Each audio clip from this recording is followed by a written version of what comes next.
বিসমিল্লাহির রহমানির রহিম। সম্মানিত দর্শক ও শ্রোতা মণ্ডলী, আসসালামু আলাইকুম ওয়া রাহমাতুল্লাহ। শ্রোতা, আজ আমরা আলোচনা করব ঘরে ঘরে জ্বর সর্দি কাশির রোগী, করণীয় কি? শীত ক্রমেই বাড়ছে, হাড় কাঁপানো শীত, প্রচণ্ড শৈত্যপ্রবাহে জনজীবন বিপর্যস্ত। ফলে ঠান্ডাজনিত রোগ যেমন সর্দি কাশি হাঁচি জ্বর গলা ব্যথা মাথা ব্যথা শরীর ব্যথা টনসিল ফোলা নাক চোখ দিয়ে পানি পড়া নাকে রক্ত আসা গলায় কফ আটকে থাকা শ্বাসকষ্ট রুচি নষ্ট ইত্যাদি দেখা দিচ্ছে। এ অবস্থায় অনেকেই অজানা আতঙ্কে শিউরে ওঠেন, না জানি কি হলো। না, ভয়ের কোনো কারণ নেই, এগুলো মৌসুমি রোগ, একটু সতর্ক হয়ে চললেই ঠিক হয়ে যাবে। নিয়ম করে রোজ দুবার সকল মশলা যুগে রং চা পান করুন, গোসলে হালকা গরম পানি ব্যবহার করুন, সকালে ঘুম হতে উঠে এবং রাতে ঘুমোতে যাওয়ার আগে 1 গ্লাস কুসুম গরম পানি পান করুন। দিনের বেলায়ও কুসুম গরম পানি পানের চেষ্টা করুন।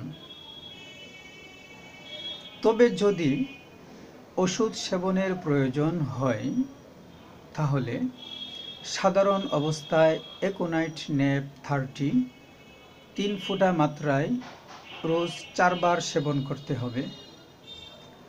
সাধারণ জ্বর সর্দি কাশির সাথে যদি শরীর ব্যথা থাকে সেক্ষেত্রে শরীরের ব্যথায় নাড়াচাড়া করলে হাঁটাচলা করলে আর মুড়া দিলে যদি আরাম বোধ হয় তাহলে রাস্টক্স 30 3 ফোঁটা মাত্রায় দিনে 4 বার সেবন করতে হবে। যদি নাড়াচাড়ায় আরাম বোধ না হয়ে বরং ব্যথা বৃদ্ধি পায়, বরং চুপচাপ শুয়ে থাকলে আরাম বোধ হয়, তাহলে ব্রায়োনিয়া একই মাত্রায় সেবন করতে হবে। চেহারায় ফোলা ভাব ও লালচে হয়ে থাকলে বেলেডোনা 30 একই মাত্রায় সেবন করে যেতে হবে। যদি গলায় কফ আটকে থাকে তাহলে আর্জেনাইট 30 একই মাত্রায় সেবন করে যেতে হবে। টনসিল ফুলে গেলে ফাইটোলক্কা 30 একই নিয়মে সেবন করতে হবে।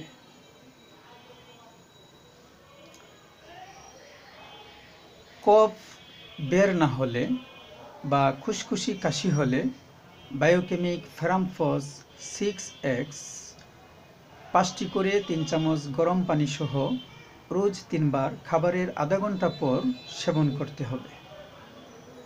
যদি কফ বের হতে থাকে তাহলে নেট্রাম সালফ 6x একই মাত্রায় সেবন করতে হবে। শ্বাসকষ্ট হলে অ্যাসপিডোসপার্মা মাদার 10 ফোঁটা করে 3 চামচ গরম পানি সহ রোজ 3 বার খাবারের 30 মিনিট পর সেবন করতে হবে।